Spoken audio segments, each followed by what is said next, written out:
잠언 14장 25절에서 30절까지 말씀을 우리 다 같이 한 목소리로 말씀을 받도록 읽겠습니다.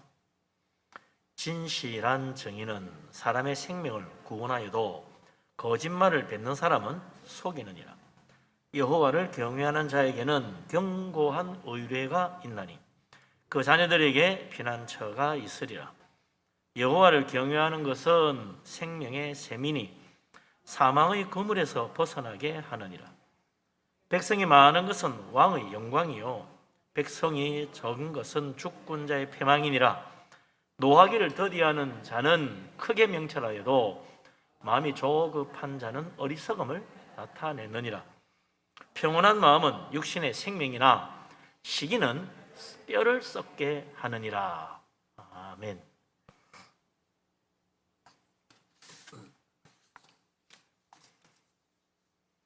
네.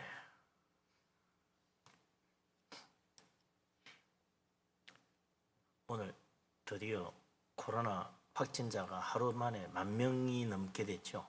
10,000명 넘어 나왔어요. 11,000명인가? 저는 그게 오늘 숫자를 공을 하나 잘못해가 오늘 왜 이렇게 1,000명밖에 안 되지 갑자기 확 줄었네 했더니 나중에 보니까 10,000명이더라고요. 깜짝 놀랐습니다.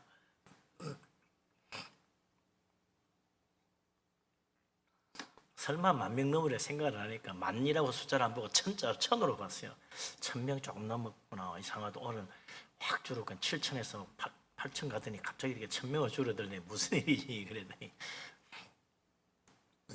10,000명이 넘었어요.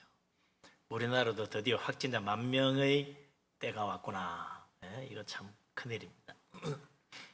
10,000명이면 말이죠. 3,000명 중에 1명 확진자니까 확진은 안 나와도 복균자들이 얼마나 많겠어요. 참 이거 곱절은 몇 곱절은 더 지금 눈에 보이지 않는 환자들이 주위에 있다. 그래 생각하면 5,000명 중에 1명 확진자니까 뭐 1,000명 중에 한둘은 환자가 아닐까, 감염자가 아닐까 생각하면 야 어디 가서 뭐 사람 만나기 어렵겠다. 이거 뭐 설날이라고 그러고 좀 다 이제 예? 명절에 고향 간다 그러고 뭐 선물 준비한다 그러다가 큰일 나겠다 그런 생각도 들어요. 아무쪼록 조심하시고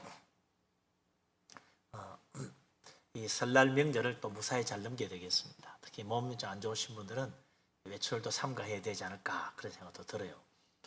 모쪼록 하나님 은혜와 주님의 축복 가운데 건강하시고 또 우리에게 모든 성도님 다 평안하시기를 주의 이름으로 축복합니다. 이번 설날도 우리 하나님 보호하신 가운데 은혜 가운데 잘 지내시기를 또한 주의 이름으로 축복합니다. 아멘. 예, 이 세상은요 언제부턴지 거짓말이 상당히 세상에 많이 퍼져 있습니다. 멀쩡하게 이야기하는데 거짓말인 경우가 있어요. 요즘 선거하면서 선거는 그렇잖아요. 정치라는 게 거의 뭐 반은 거짓말이라 생각해야 되는데 딱 멋있게 말 듣기 좋은 말만 하니까 뭐 저도 반만 들어야지 답이 있다면 큰일 나지. 예? 결국은 공약 아주 뭐 빈공짜 공약이다 뭐 그런 말이 있습니다만 제대로 지키는 거 별로 없을 정도로 그냥 좋은 말만 들려주는 거죠. 표 얻으려고. 그래서 우리가 잘 판단해요. 어디가 진실하고 어디가 진짜냐. 그저 듣기 좋은 소리만 하는 사람은 안 된다. 그래 생각해야 되겠죠. 언제부터 거짓말이 나왔습니까? 최초에 하나님이 인간을 창조하시고 에덴 동산에 살게 해줬더니 그때부터 거짓말이 나왔어요. 그래가지고 뱀이 와서 거짓말 했잖아요. 이거 먹어도 안 죽는다고. 이거 먹으면 하나님처럼 된다고. 그런 말도 안 되는 새빨간 거짓말을 했는데 또 희한하게 아담과 이브가 속아 넘어갔습니다. 그리고 그런 거 따먹었어요. 먹어서 안 된다는, 죽는다는 하나님 말씀 어기고 따먹는 바람에 따죽게 됐습니다. 자손 대대로 죽게 됐으니 얼마나 기가 막혀요. 거짓의 결과가 이렇게 참 끔찍하다. 창세로부터 거짓말이 이 세상에 들어와가지고 세상의 모든 불행과 모든 정의가 다 무너져 버린 거죠. 세상에 거짓이 있으면 안 되는데 생각 밖으로 거짓이 상당히 많다. 그 중에도 가장 진실해야 될 곳은 재판장일 텐데 세상은 꼭 그렇지만은 않더라. 오늘 잠언 14장 25절에 그 사실을 우리에게 말해주죠. 세상 재판소의 모습이 어떠한가 한번 보여줍니다. 같이 한번 읽어보십시다. 14장 25절은 진실한 정의는 사람의 생명을 구원하여도 거짓말을 뱉는 사람은 속이느니라. 세상에서 가장 진실해야 되고 거짓 없이 공정해야 할 그런 일이 바로 재판하는 거 아니겠어요? 재판하는데 거짓말이 있으면 안 되지. 진실을 밝혀내려고 뭐 수사도 하고 별별 다 합니다만 멀쩡하게 와가지고 거짓말 정언하는 사람들이 있다. 정말 억울하게 정말 자기가 죄를 쓰고 정말 억울한 일을 당할 수도 있지만 정말 진실한 증인이 나와가지고 사실을 말해주므로 그 사람을 구해주는 그런 일도 있지만 거꾸로 가는 경우도 있더라. 거짓 증언자가 재판의 흐름을 바꿔 넣어버리고 재판관의 그 판단을 흐리게 해가지고 결국은 잘못된 판결을 내려서 불의한 재판으로 결국 한 인생을 망치는 수도 있다. 그래서 솔로몬이 이 잠언 14장 25절만 아니고 전도서에서도 그런 말을 해요. 전도서 3장 16절에서 뭐라 그러냐면 내가 해 아래에서 보건대 재판하는 곳 거기에도 악이 있고 그랬어요. 자, 정말 그래서는 안 되는데 재판하는 곳에 악이 있더라. 우리 예수님도 그 이야기 했잖아요. 불의한 재판관 비유. 불의한 재판관 이야기를 해줬어요. 그 누가복음 18장 2절부터 6절에 불의한 재판관 비유가 나오는데 불의한 재판관이 무엇이 불의한 어떤 사람이 불의한 재판관 노릇을 하느냐? 엉터리 재판관. 그는 하나님을 두려워하지 않고 사람을 무시한다고 했어요. 하나님 두려워하지 않고 사람 무시합니다. 뭐 그게 그거지. 하나님도 무시하고 사람도 무시하고 하나님 두려워할 줄 모르고 그런 사람들이 불의를 행하더라. 가장 신성해야 되고 가장 정의로워야 될 가장 진실해야 될 재판에서 엉터리 짓을 하는 사람들이 바로 그런 사람이다. 그런 사람이 재판관 되면 얼마나 엉터리 재판들이 이루어질지 몰라요. 오늘날 사회가 많이 발전하고 제도도 많이 달라져가지고 이전과 달리 재판이 공정하게 이루어진다고 하지만 여전히 불공정하고 불의한 재판들이 완전히 없어진 건 아니다. 뭐 대단한 재판관이 알고 보니 또 전부 부정을 저질렀네, 뭐 어디 뭐 뒷돈 먹었네 이런 게 지금도 나오잖아요. 최근에 얼마 전에도 뭐 아무개 검사장 뭐 알고 보니까 뭐 돈 먹었다더라. 이래가 지금 또 불과 일주일도 안 됐죠. 그런 일들이 나오잖아요. 아, 참 깜짝 놀라요. 저 사람이 아닌데, 저 사람도 그랬나? 그래요. 세상에는 말이죠. 진짜 이렇게 생각 밖으로 불의한 재판들이 이루어지고 있다. 그래서 잠언 14장 25절에 솔로몬이 말하기를 재판에서 정인이 정말 진실한 증언만 해준다면 억울한 누명을 쓴 사람 구해줄 수도 있는데 그러지 않고 거짓말로 속이는 그런 사람들이 있어서 결국 이 세상에는 온갖 불의한 일들이 감추어져서 안 보여서 그렇지 얼마나 많은지 모른다. 그래서 사람 믿으면 안 되는구나 또 한번 깨닫게 되죠. 사람 믿으면 안 돼요. 사람이 얼마나 거짓된지 몰라요. 그래서 세상 재판은 한계가 있다. 재판하는 사람도 불의하고 정언하는 정인도 거짓되고 모든 사실이 다 불의하게 불공정하게 이루어지니 이 세상 재판에다가 모든 걸 걸고 이제 재판소 잘 만들어놨으니까 세상의 정의가 이루어지겠거니 착각하지 말아요. 세상 재판에는 한계가 있다. 정말 진실하고 훌륭한 재판관도 있지만 그렇지 않은 사람도 있다. 세상 재판은 한계가 있다. 왜? 죄인들이 하는 재판이니까. 그래서 하나님이 어떻게 해요? 마지막에 최후의 심판을 하시는 겁니다. 모든 것 위에 계신 지극히 높으신 하나님, 그분이 친히 재판장이 되셔서 이 세상 모든 일을 다 다시 판결하십니다. 최후의 재판소가 벌어진다. 그날 하나님은 흰 보좌에 앉으셔서 전지전능하신 능력으로 모든 일을 감춰진 일까지 다 드러내어 공정하게 재판하십니다. 그래서 선한 자는 천국으로 악한 자는 지옥으로 하나님이 나누신다. 그때 가면 억울했던 사람들 다 억울함도 이제 풀어지고 원수 갚는 것도 하나님이 다 해결해 주시고 모든 불의한 일이 바로 서게 되는 때가 온다. 그래서 최후의 진짜 참 어려우신 재판관, 하나님의 재판을 기다려야 돼요. 그래서 하나님 뭐라고 그럽니까? 원수 갚는 것이 내게 있으니 나에게 맡겨라. 너희가 판단하지 말고 네 판단을 나에게 맡겨라. 하나님이 그러신다 이게. 우리가 스스로 판단하려고 하지 말고 하나님께 맡겨야 됩니다. 그게 겸손이고 그게 믿음이고 그 사람이 복 받아요. 판단하는 사람들은 결국 자기가 한 판단에 자기가 걸린다고 예수님이 그랬잖아요. 자기가 한 판단으로 자기가 재판받아요. 판단받아요. 우리는 다 부족한 인생들입니다.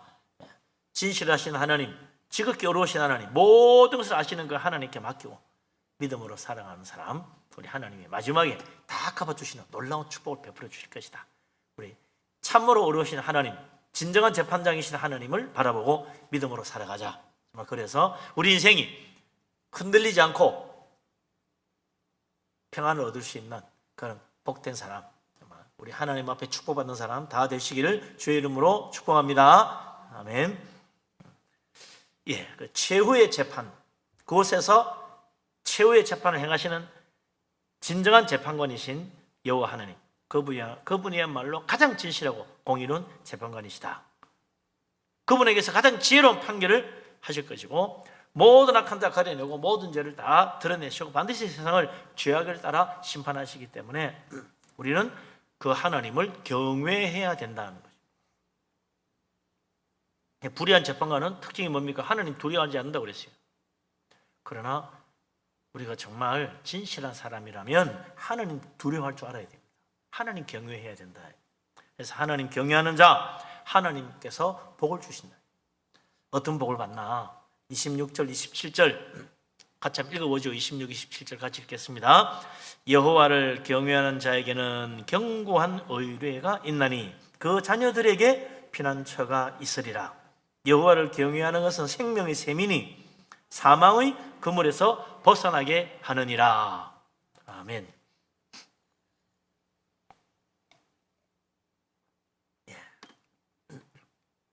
여호와를 경외하는 자에게는 두 가지 축복이 주어진다. 첫째, 하나는 견고한 의뢰가 있다.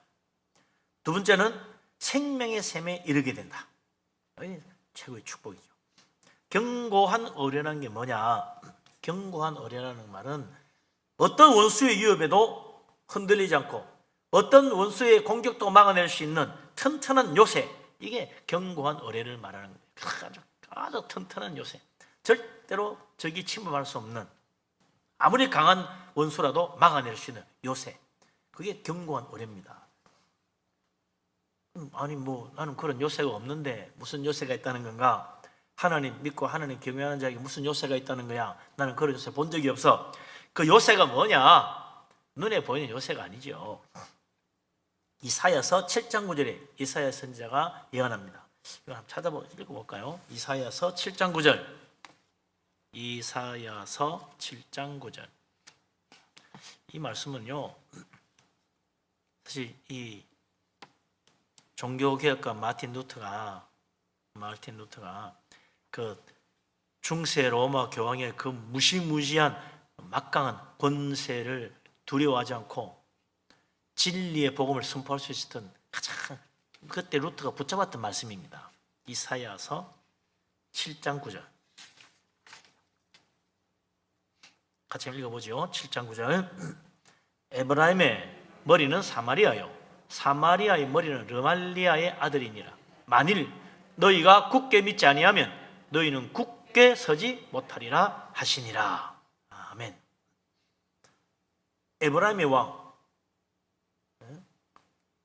그 사마리아의 임금, 그 왕도 아무리 큰 권세 가졌다 해도 걱정하지 말아라. 아무리 그가 위협할지라도 굳게 믿음 안에 서 있으면 절대로 넘어지지 않는다. 굳게 설 수 있다. 믿음이 굳으면, 굳게 믿고 하나님 의지하면 하나님이 절대로 넘어지지 않게 반드시 세워주신다. 우리가 볼 때는 무시무시한 원수들이 뭐예요? 엄청난 군대를 이끌고 쳐들어온다 할지라도 하나님 굳게 믿으라. 그럼 하나님이 반드시 우리를 흔들리지 않고 굳게 설 수 있도록, 원수도 다 막아내도록, 침묵시 못하도록 막아주신다. 그러니까 우리의 가장 견고한 요새는 뭐냐? 믿음이에요. 견고한 믿음. 그게 최고의 요새라. 신실한 믿음으로 하나님 붙잡아야 돼. 그것만이 진짜 우리가 살 길이다 이거죠. 믿음이 온전하고 흔들리지 않아야 우리 인생도 흔들리지 않습니다. 믿음이 흔들려버리면 우리 인생 전체가 다 무너지는 거예요. 우리가 정말 믿고 의지할 수 있는 견고한 의뢰가 뭐냐? 진정한 튼튼한 요새, 바로 어떤 일이 있어도 흔들리지 않는 신실한 믿음, 굳건한 믿음. 그게 바로 우리 인생의 최고의 요새다. 그게 나의 요새다. 요새. 어떤 사람이 그런 신실한 믿음, 흔들리지 않는, 어떤 일이 있어도 온전히 믿음 안에 설 수 있는 굳건한 믿음을 가진 사람인가? 오늘 이 잠언 14장 26절이 그걸 말해주지요. 여호와를 경외하는 자에게 견고한 의리가 있다. 하나님 두려워할 줄 아는 사람이 가장 신실한 믿음을 가진, 강한 믿음을 가진 사람이다. 이 세상에서 가장 믿음이 좋은 사람이 누구냐? 하나님 두려워할 줄 아는 사람이다. 가장 악한 자가 누구냐? 하나님 두려워할 줄을 모르는 사람이다. 하나님 두려워할 줄 알아야 돼요. 하나님 두려워할 줄 모르는 사람 어떻게 돼요? 하나님 두려워할 줄 모르는 사람은 자기가 옳은 거야. 항상 내 생각이 맞아요. 자기 중심적으로 살아요. 그러니까 자기 나름대로 열심히 최선을 다하고 열심히 성실하게 정말 성공적인 인생을 살았다 할지라도 그 인생은요, 결국 마지막에 가면 헛된 거예요. 마지막 결론이 아무것도 남는 게 없어. 끝이 헛된 거예요. 하나님 무시하고 하나님 두려워할 줄 모르고 자기가 옳다고 생각하고 자기만 믿고 사는 사람의 인생은 헛된 것이다. 아무런 열매가 없다. 그러나 하나님 경외하고 하나님 의지하는 사람은 세상 볼 때는 좀 어리숙해 보이고 멍청해 보이는 것 같아도 사실은 그 사람의 인생이야말로 헛되지 않은 인생, 흔들리지 않는 인생이라. 진짜 복 받는 거예요. 하나님이 하나님을 경외하는 사람 붙들어 주시기 때문에 하나님께서 그 인생을 반드시 높여주신다. 하나님 경외하는 믿음으로 살아야 됩니다. 믿음이 바로 나를 지켜주는 요새가 된다. 그래서 이 세상 아무리 환란이 오고 환란이 닥치고 또 무서운 질병이 떠온다 할지라도 하나님 경외하고 믿음으로 살아야 돼. 때로는 무서운 질병이 나를 친다 할지라도 하나님 붙들고 하나님 경외하는 믿음으로 살아야 돼. 욥이 온갖 악한 질병에 걸려도 끝까지 믿음 붙잡았잖아요. 결국은 마지막에 그가 다시 회복되고 고침받고 이전보다 갑절이나 축복받아 살았다. 결국 욥을 지켜준 게 뭐냐? 그게 믿음이었어요. 무시무시한 질병에 걸려도 하나님 끝까지 붙잡으니까 살 길이 생기더라. 믿음으로 가야 됩니다. 결국은 믿음으로 가야 돼요. 그러면 하나님이 도와주신다. 마지막에 어떻게 돼요? 최후의 심판에서도 결국 하나님께 인정받고 영생의 천국으로 가는 사람이 누구냐? 끝까지 하나님 붙들고 믿음으로 산 사람이라. 우리는 다 부족하고 연약하고 좀 허물 많고 실수가 많지만 하나님 붙잡는 믿음 하나는 절대로 놓치면 안 된다. 끝까지 하나님 붙잡아야 돼요. 그러면 하나님 우리를 그 모든 세상의 환난과 시험과 유혹과 온갖 죄악 가운데서 어려움 가운데서도 믿음을 굳게 붙잡은 그 사람을 하나님이 어렵다 해주시고 하늘나라 영광의 자리에 이르게 만들어 주신다는 거죠. 영생의 축복을 받는 것입니다. 믿음 안에 굳게 서서 결코 흔들리지 말고 어떤 환난과 어려움이 닥치더라도 우리 하나님 바라보고 하나님 경외하는 믿음으로 주를 붙잡아서 참으로 마지막에 헛되지 않은 인생으로 우리 하나님 나라 영생의 축복을 받는 복된 사람 되시기를 주님의 이름으로 축복합니다. 아멘. 그런데 이제 그게 더 해가지고 더 놀라운 축복이 있어요. 이게 전부가 아니요. 하나님 경외하는 사람의 자녀들까지도 하나님은 지켜주시더라. 그래서 하나님은 하나님을 경외하는 자의 자녀를 위한 피난처가 되어주신다 그러잖아요. 자녀들을 축복해 주십니다. 믿음으로 사는 사람은 하나님이 그 자녀를 축복하신다. 왜 그렇게 될까? 자녀가 안 믿어도 그런가? 안 믿어도 그래야 되는 게 아니고 부모의 믿음이 자녀에게 전해지기 때문에 그 자녀까지도 하나님이 피난처가 되어주시고 견고한 의뢰가 되도록 만들어주셔가지고 그 인생 헛되지 않게 만들어주는 거예요. 물론 100% 자녀가 다 부모의 믿음을 이어받는 건 아니죠. 성경에도 보면 그거 아니었어요. 아브라함 위대한 믿음의 조상이지만 그의 자녀 이스마엘과 이삭 중에 누가 아브라함 믿음 이어받았습니까? 이삭이 아브라함 믿음 이어받았어. 이스마엘은 아니었어. 이삭의 두 쌍둥이 아들 에서와 야곱도 그렇죠. 쌍둥이인데도 불구하고 부모의 믿음을 이어받은 것은 야곱이었지 에서가 아니었다. 이 야곱만이 아버지 이삭과 어머니 리브가의 믿음을 이어받아서 하나님을 섬기고 정말 하나님 앞에 예배하며 신실하게 살은 거죠. 그러니까 하나님이 그 부모의 믿음을 따라 여호와 하나님 섬기고 하나님 경외하며 말씀을 의지하고 살아가는 그 자녀들에게도 복을 주셔가지고 아브라함을 창대하게 하게 해주시는 하나님의 약속을 그 이삭에게 하나님이 전해지게 하시고 또 이삭을 창대케 하시는 그 하나님의 축복이 그 아들 야곱에게 이어지고 야곱에게 주신 하나님의 창대케 하는 축복이 12아들에게 이어져서 12지파가 됐잖아요. 이스라엘 하나님의 축복이 대대로 이어지더라. 그 자손들까지 복받게 해주시더라. 그래서 우리의 믿음은요 헛되지 않습니다. 나는 왜 이렇게 복도 없이 잘 안 될까 걱정하지 마세요. 우리 자손들이라도 잘 되게 해주십니다. 하나님이 복 주십니다. 우리의 기도 헛되지 않게 하시고 우리의 섬김이 헛되지 않게 하시고 우리가 하나님 나라 복음을 위하여 신실하게 순종하며 살아서 모든 건 절대로 헛되지 않습니다. 나에게도 물론 주시겠지만 내가 미처 못 받아도요 자식들을 통해서 다 받게 하신다. 복 대신 하나님 믿으시기 바랍니다. 그래서 우리가 자녀들에게 믿음을 전수하는 게 참 중요해요. 정말 제대로 다 받게 하려면 믿음이 그대로 전해져야지. 믿음이 안 전해지면 주려고 해도 못 받잖아요. 그러니까 믿음이 전해지는 게 중요하다. 그래서 어릴 때부터 어떻게 해야 돼요? 자녀들을 위하여 기도도 해주고 자녀들과 함께 찬송도 부르고 자녀들과 함께 성경도 읽어주고 같이 읽고 주일날 같이 손잡고 교회도 가고 신앙생활 같이 해야 돼요. 같이 교회 가고 같이 성경 보고 같이 찬송하고 같이 예배하는 중에 하나님을 알게 되고 하나님을 자연스럽게 믿게 된다. 그러다 보면 부모의 믿음이 자녀에게 이어져 가는 거죠. 하나님이 축복하셔가지고 부모만 아니라 그 자녀까지도 견고한 의료가 되어주시고 피난처가 되어주셔가지고 그 인생 헛되지 않도록 모든 환난과 고난과 어려움도 이겨나갈 수 있도록 도와주시는 거예요. 우리에게 모든 성도님들의 가정에 우리 하나님의 축복으로 그 믿음이 자녀들에게 이어지고 자손 대대로 이어져서 천대까지 이르러 축복받는 복된 믿음의 가정 다 되시기를 주의 이름으로 축복합니다. 아멘. 네. 그 다음에 이제 여호와를 경외하는 자에게 주시는 축복 27절에 있는데 그게 뭡니까? 여호와를 경외하는 자는 생명의 샘이 있다. 여호와를 경외하는 게 생명의 샘이다.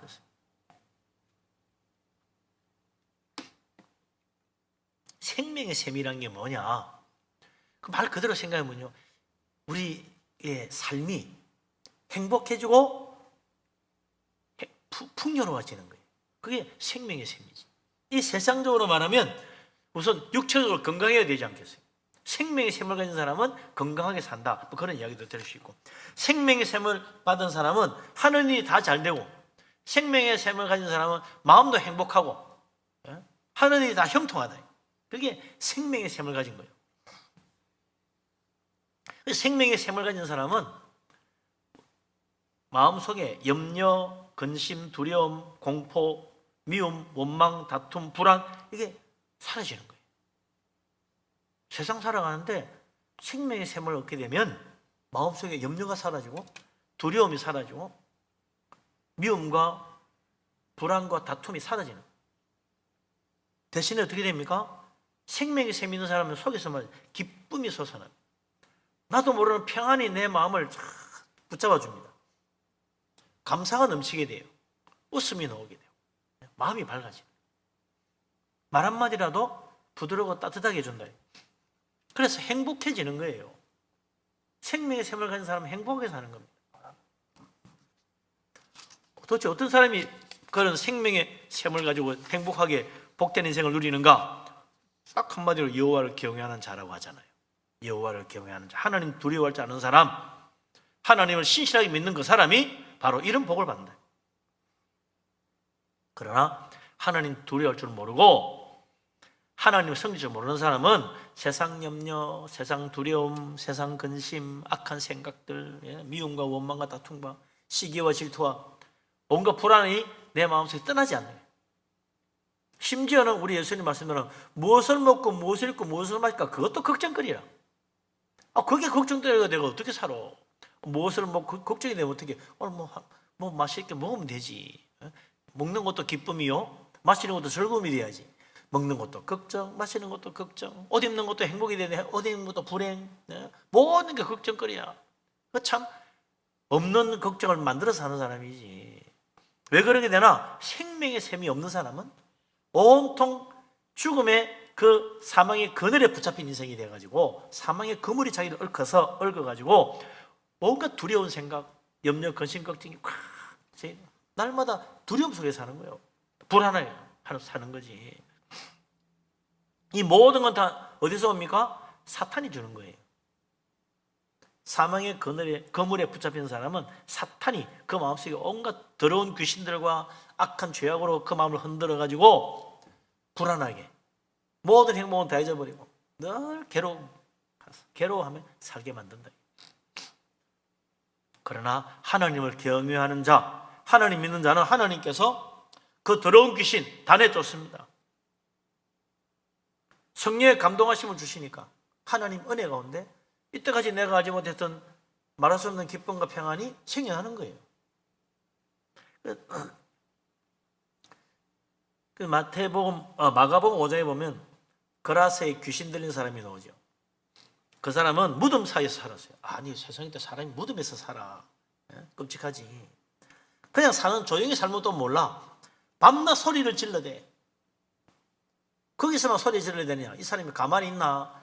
또 날 밝으면 여기 갔다, 밤중에 또 저리 갔다, 산에 갔다, 들에 갔다, 그러고 있으니 갑자기 산에서 막 소리를 질러야 되냐? 미친 저 귀신 된 사람 저거 가 있구나.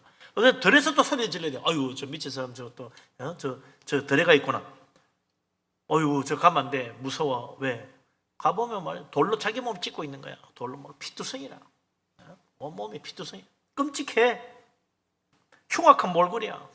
그러니 누가 좋아해요? 다시라고. 저 사람 잘못하면 돌멩이 두고 덤비면 어떡하지? 겁이 나서 근처가지도 않아. 다시 생각해보면 그 사람 입장에서 생각해보면요, 왜 소리를 질러댔겠어요? 얼마나 괴로우면 소리를 질렀겠어? 왜 자기 몸을 찍었어요? 얼마나 자기 인생이 고통스러우면 자기 몸을 찍어. 얼마나 괴로웠겠냐? 얼마나 힘들었고 얼마나 어려웠겠냐? 그 자기 몸을 자기가 찍을 만큼 자기가 정말 미칠 지경이지 정말. 아니 미쳐버린 거지.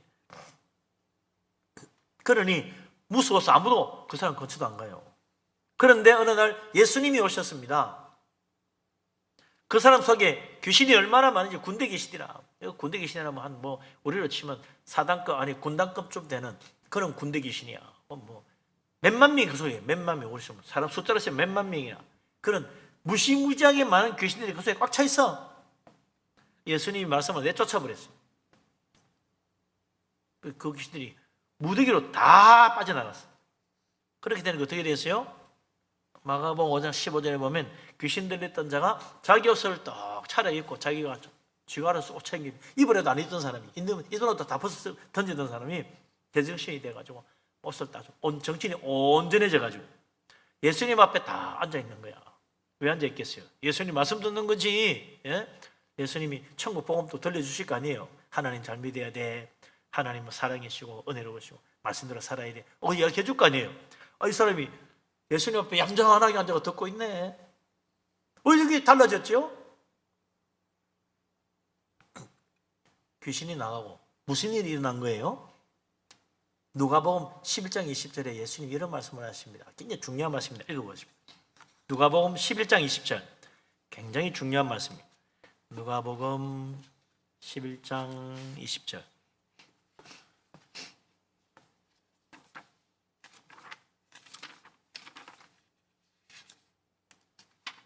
찾았습니까? 누가복음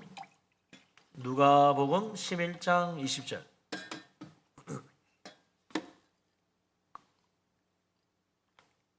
같이 읽겠습니다. 그러나 내가 만일 하나님의 손을 힘입어 귀신을 쫓아낸다면 하나님의 나라가 이미 너희에게 임하였느니라. 할렐루야. 아멘.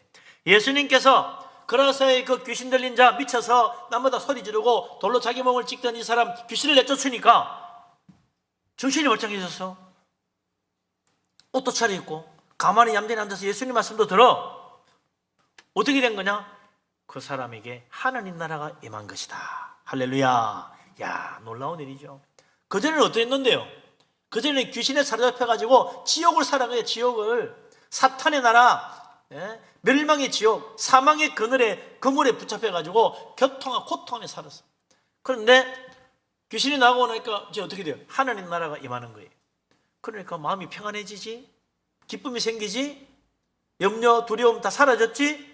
그러니까 제정신이 내가 옷 다 차려입고 예수님 앞에 얌전하게 앉아가 예수님 말씀 듣는 거 아니에요. 마음에 괴로움 앉아 있을 수 있겠어요? 나 미치겠어, 나 죽겠어 하고 뛰쳐나갈 텐데. 모든 두려움과 고통과 아픔이, 원망과 미움이 다 사라졌어. 불안이 다 사라졌어. 그러니까 평안해져가지고 예수님 앞에 앉아있는 거예요. 하나님 나라가 임한 것이다. 하나님이 권능으로 귀신 쫓아내니까 하나님 나라가 임하는 거죠. 귀신의 나라가 나가는 거예요. 귀신 쫓겨나면 하나님 나라가 우리에게 임하는 겁니다. 거꾸로 다시 되짚어 생각해 보면요, 우리들이 귀신에 사로잡혔기 때문에 불안하고, 귀신의 나라, 사탄의 나라가 나에게 임하여 있기 때문에 우리가 생명의 샘을 잃어버리고 사망의 그물에 붙잡혀가지고 두려움, 염려, 불안, 온갖 악한 생각이 사로잡히는 거예요.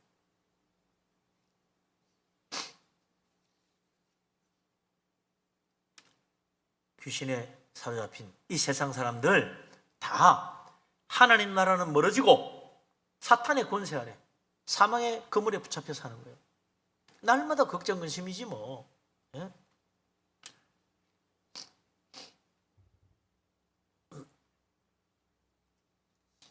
우리는 예수 믿고 정말 복 받은 사람입니다.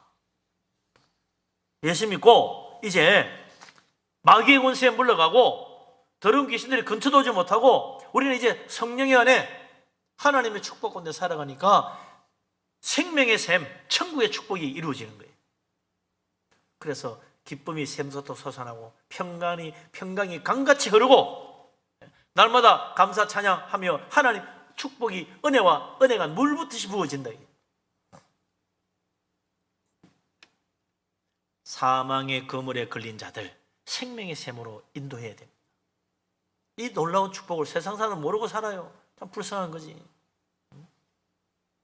하나님 경외하는 믿음으로 사는 사람은 하나님께서 천국의 문을 열어주시고, 하나님 경외하는 믿음으로 사는 사람에게는 하나님이 생명의 샘에 이르게 하시고, 하나님 믿는 사람은 날마다 그 속에서 생수의 강이 솟아나게 만들어 주십니다.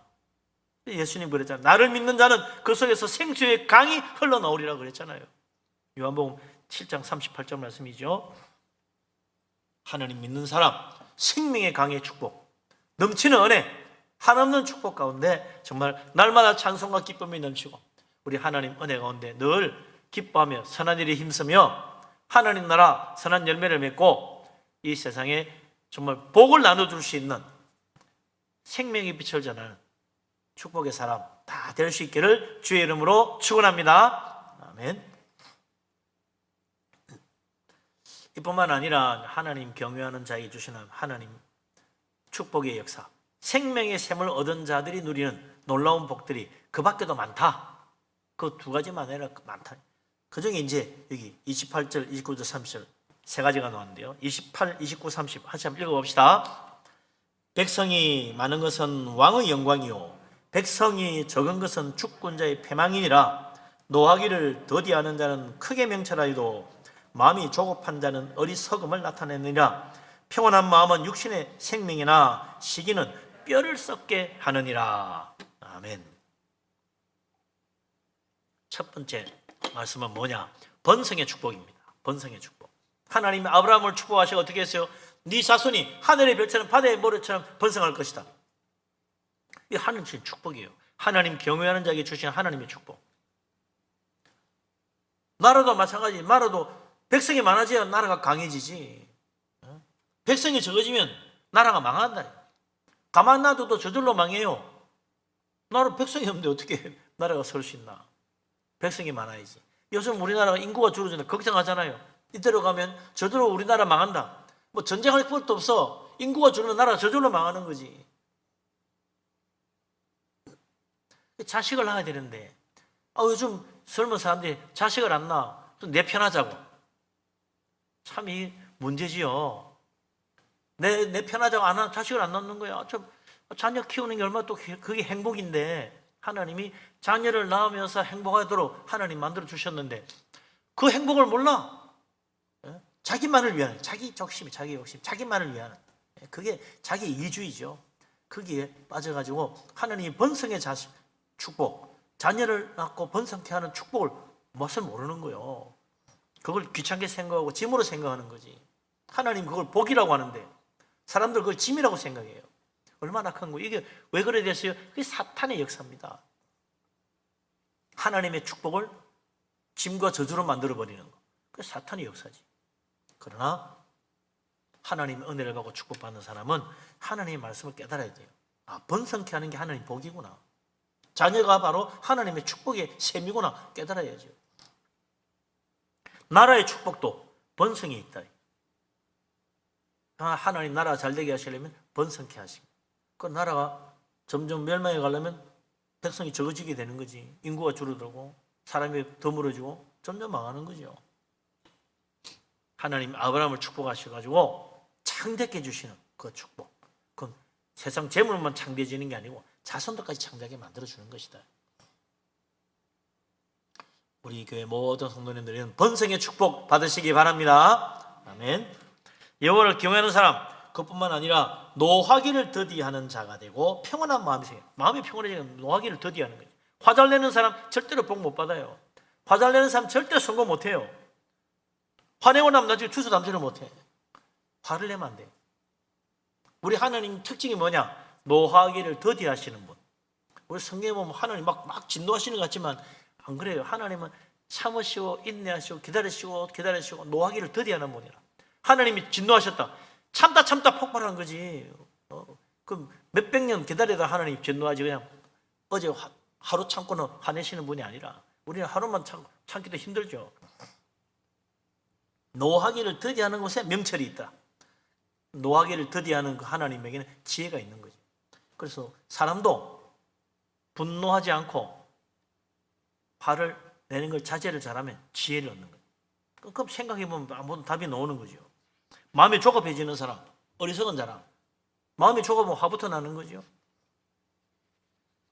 그런데 그 화가 나는 걸 어떻게 하냐고? 평온한 마음이 생겨야지. 평온한 마음이 생겨 조급한 마음도 없어지고 화도 안 될 텐데 평온한 마음이 없으면요 불안해지니까 화부터 나는 거예요. 조급해지고. 평온한 마음이 어떻게 생깁니까? 생명의 샘을 얻어야지. 생명의 샘을 얻으면 내 마음에 강 같은 평강이 넘치는데 조급할 것도 없고 화낼 것도 없어요. 이 평온한 마음을 잃어버린 시기하는 마음이 속에 들어가면 뼈가 썩는다. 야, 얼마나 괴로우냐 이게. 그 마음이 얼마나 괴로워. 뼈가 썩는다는 말을 하겠습니까? 하나님께서 이 하나님 경외하는 자에게 생명의 샘을 주시고 마음의 평안도 주시고 분노도 사라지게 하시고 조급함도 사라지게 하시고 너그러운 마음이 생기고 그렇게 해서 화평을 이루는 거죠. 그 사람 복 받는 거예요. 지혜가 생기는 거죠. 그냥 하늘이 다 잘 되겠죠? 마음이 평안해지면요 몸에 병도 떠난다는 말이 있잖아요. 자꾸 막 너무 신경이 날카롭고 막 고민하고 막 걱정하고 이러면 없는 병도 생기고 심지어 암도 생긴다는 말도 있잖아요. 걱정이 막 스트레스 받아가 암 생긴다고. 스트레스 생기는 어떡하냐고. 마음이 평안을 얻어야 돼. 어떻게 마음 평안을 얻어요? 생명의 샘, 하나님 경외하는 믿음으로 생명의 샘을 얻어야 된다. 그래서 우리 속에는 악한 영들이 나가고 성령의 감동하심, 성령의 은혜가 임하면 마음에 평안이 생깁니다. 그래서 정말 마음도 평안해지고 육신의 건강도 찾고 또 지혜도 얻고 하나님 축복으로 자녀까지 잘 되고 번성해지는 축복, 어떤 환난 가운데도 흔들리지 않고 하나님 축복대 살아가는 견고한 의리가 있는 복된 사람, 생명의 샘을 누리는 우리 모두가 되어서 저 천국까지 이르는 우리 교회 모든 성도님 되실 수 있기를 주의 이름으로 축복합니다. 아멘. 기도합니다.